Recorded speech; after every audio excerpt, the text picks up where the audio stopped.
بسم اللہ الرحمن الرحیم۔ میرے سامعین، میرے ناظرین، اس وقت ہم مسجد نبوی سے باہر آ چکے ہیں۔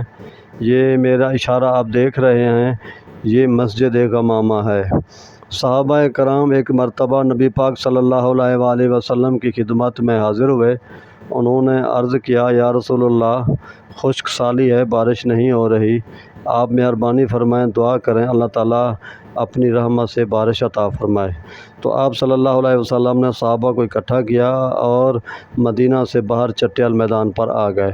وہاں پر آپ نے 2 رکعت نماز استسقاء پڑھی اور دعا مانگنے ہی والے تھے کہ یکدم بادل آ گئے، غمام یعنی بادل، تو بس اتنی بارش برسی کہ سارا مدینہ اور سارے لوگ سیر ہو گئے۔